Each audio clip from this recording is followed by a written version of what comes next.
Today I'm going to talk about what Dr. Montessori calls a 3-period lesson. And this is an idea that she took from Edward Sagan. Remember, he was the French educationalist who worked with special needs children in the mid-1800s. And in its most base terms, a 3-period lesson is a way to give language to a child. When a child is first learning to speak, you give them isolated words. You say, mommy, daddy, blanket. You give them individual nouns, and they begin to associate that sound formation with that object.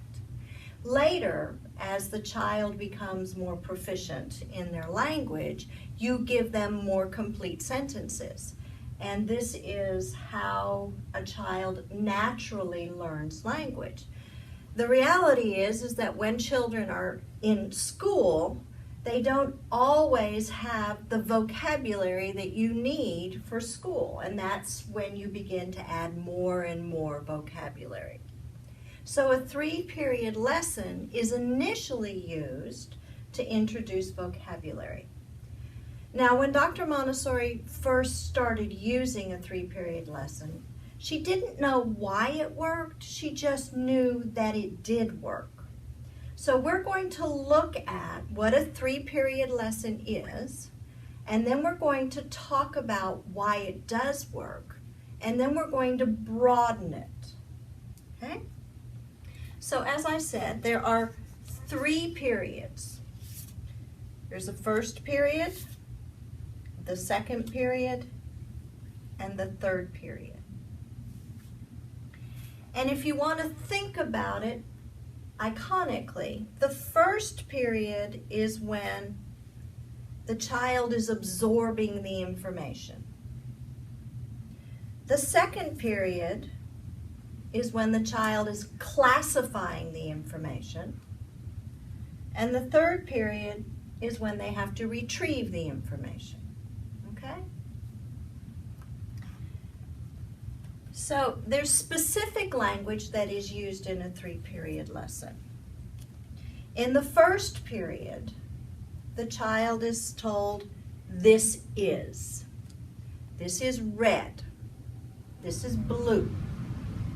Usually, the child is introduced to language of at least 2 to 3 things because they need to begin to discriminate between, okay, how is the red different than the blue? You don't give them just one object and name it. You give them something to compare. So the language is this is in the first period. In the second period, the language that is used is show me red, show me blue. The language that is used in the third period is pointing to something and you say, what is this? So that's the specific language that's used in a 3-period lesson. When we look at who owns the information, in the first period, the teacher owns the information because she knows what the vocabulary is. In the second period, both the teacher and the student are sharing the information. Show me red, show me blue. In the third period, the student now has the information because they can retrieve the information and say, this is blue.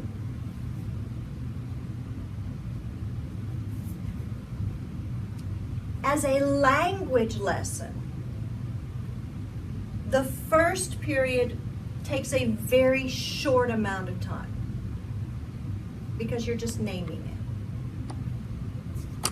The second period takes the longest amount of time because that's when the brain is classifying the information, categorizing it, trying to figure out this is like such and such, but it's not like such and such. And we spend far more time in that time period where the teacher is sharing and the child is trying to classify the information, to integrate into what they already know. So it is the longest amount of time. The third period, what is this? Short amount of time as well. Doesn't take long once it's been categorized to retrieve the information. The skill that is demonstrated by the student in each period. First period is the absorption stage. Second period is the association of the language to the object. And the third stage is the recall of the language. Now, remember I told you that Dr. Montessori really didn't have any idea at the time why this works. But what we know about what's going on in the brain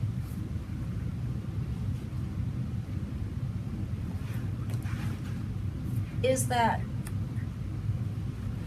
in order for someone to learn something, first of all, the brain has to pay attention. The brain has to say, this might actually be interesting. And it has to exclude all of the other extraneous stimulus that's there. So that's the first thing. We've got to get the brain's attention. And the brain can decide, oh, this is not interesting to me. I'm going to shut down. And it goes and it pays attention to something else. Okay?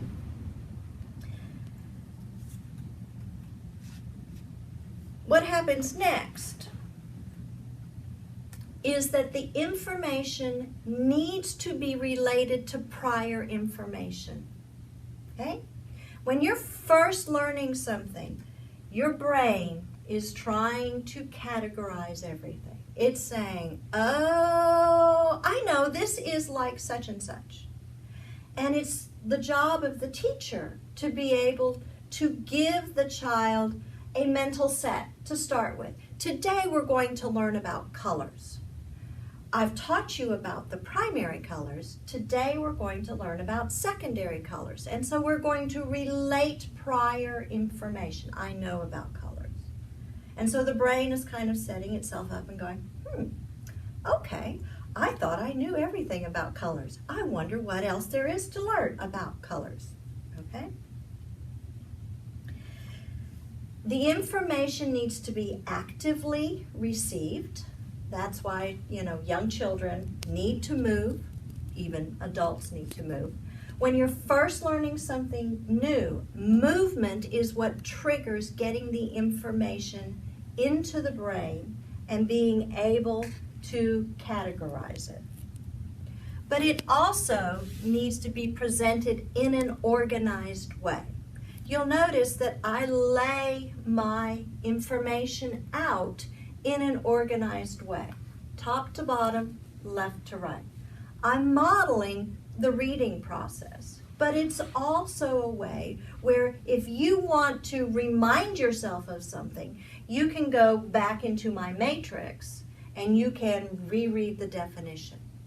So when the information is organized in a way for the brain to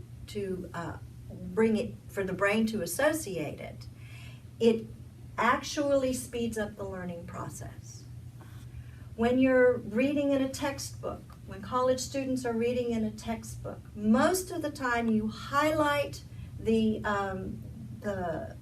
chapter subheading and you'll make little notes. If you highlight everything that's in there, you're not able to go back to a definition or something like that. That's why definitions are usually bolded or italicized. It's a way to quickly go back and find the information because it's in an organized fashion.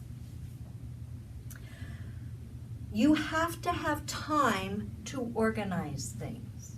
You cannot learn something efficiently and thoroughly the first time through. It doesn't happen. You have to go back and work with it some more, which is what all that second period is about. For young children, they're manipulating, they're getting it back off the shelf, they're redoing it, they're interacting with it again. As an adult learner, we may tangent off to a new idea and then come back and relate it to the primary idea that we're learning, okay? Nobody learns anything accurately without making mistakes. The brain learns by making mistakes, and it is for that reason that we need to have a self-correcting element in the work that we're doing. Because what happens is that the feedback generated by the it's the feedback generated by the student and not the teacher that actually solidifies the information. You can ask the teacher to refine something, to add more information, but your actual understanding of the concept is built within your brain. You don't take the teacher's information and wholeheartedly just memorize it, okay? Memorization doesn't work. Memorization is not understanding a concept. So it's this time period right in here that is the most important time period. Assessment, retrieving the information, being tested, it's not when learning actually happens, okay?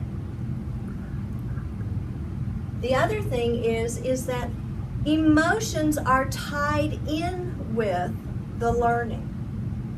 There is added benefit to a modicum of stress, and stress can be excitement, it can be a little bit of fear. All of those things actually heighten the learning process because the brain is excreting a chemical that allows the learning to happen. However, retrieval of information is not enhanced with stress.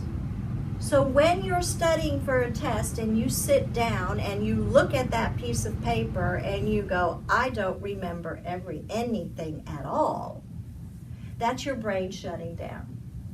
So if you have a test to take, give yourself plenty of time, do lots of different things to relieve the stress because your brain will actually inhibit the retrieval of that information under extreme stress.